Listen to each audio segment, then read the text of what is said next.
السلام علیکم میرے پیارے دوستو، آج کی اس ویڈیو میں آپ کو خوش آمدید کہتے ہیں۔ سورہ اخلاص نہ صرف اس سورت کا نام ہے بلکہ اس کا عنوان بھی ہے، کیونکہ اس سورت میں خالص توحید کا ذکر کیا گیا ہے اور قرآن کی باقی سورتوں کے نام ان کے اندر وارد کیے گئے ہیں، مگر اس سورت کا نام اس کے اندر وارد نہیں کیا گیا، بلکہ اس کو یہ نام اس کے مطلب کی وجہ سے دیا گیا ہے۔ اس کو پڑھنے سے آپ کو بہت ہی سکون اور اطمینان حاصل ہوگا، اور اگر آپ اس سورت کو 4 بار سحری اور طاری میں پڑھ لیں تو آپ کو کیا فائدے حاصل ہوں گے، اس ویڈیو میں ہم آپ کو اس کے بارے میں بھی بتائیں گے کہ رمضان شریف کے اندر سورہ اخلاص کی کیا اہمیت ہے۔ اللہ پاک نے ہمیں یہ پاک رمضان دیا ہے، ایک بہت ہی اہمیت والا مہینہ ہے جسے رمضان المبارک کہا جاتا ہے۔ اس مہینے میں اگر آپ 4 دفعہ سحری میں اور 4 دفعہ افطاری میں، جیسے کہ میں نے آپ کو پہلے بتایا، اگر اس سورت کو پڑھ لیتے ہیں تو اس کے کیا فائدے حاصل کر سکتے ہیں آپ لوگ، تو اس ویڈیو کو آخر تک ضرور دیکھیں۔ اور آپ کو یہ بھی کہنا چاہوں گا کہ اگر ابھی تک آپ نے ہمارا چینل سبسکرائب نہیں کیا تو اس کو سبسکرائب کر لیجئے،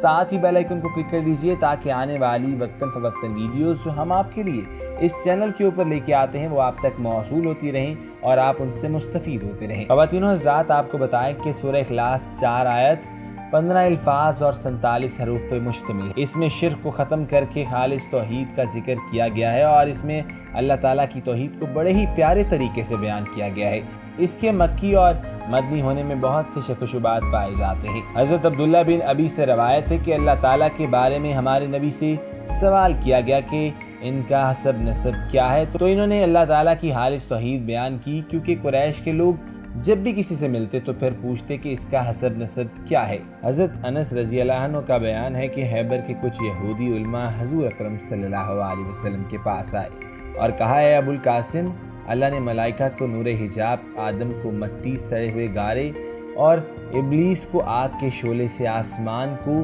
دھوئیں اور پانی کو جھاگ سے بنایا۔ اب ہمیں اپنے رب کے متعلق بتائیے کہ وہ کس چیز سے بنا ہے، وہ سونے سے بنا ہے یا تانبے سے یا چاندی سے، کیا وہ کھاتا ہے، کیا وہ پیتا ہے، اور کس سے اس نے وراثت پائی اور اس کے بعد اس کا وارث کون ہوگا۔ اس بات پر اللہ تعالیٰ کی ذات نے اس سورت کا نزول کیا۔ روایات کے بنا پر یہ معلوم ہوتا ہے کہ مختلف مواقع پر مکہ سے مدینہ سے مختلف لوگوں نے یہ سوال اٹھایا کہ ہر بار اللہ پاک کی طرف سے یہی اشارہ ملا ہے کہ جواب میں ہر سوال کرنے والے کے سامنے یہ سورہ اخلاص کو دہرایا جائے۔ میرے پیارے دوستو، قرآن پاک کا یہ اعجاز ہے کہ اس نے اٹھنے والے ہر سوال کا نہ صرف واضح جواب دیا بلکہ اس کو مکمل جامعات اور ثبوت کے ساتھ محفوظ کر دیا ہے، تاکہ قیامت تک کوئی بھی متنازع سوال دشمن اسلام کی طرف سے اٹھایا جائے تو قرآن پاک سے بہترین جواب دیا جا سکے۔ میرے تمام دوستو،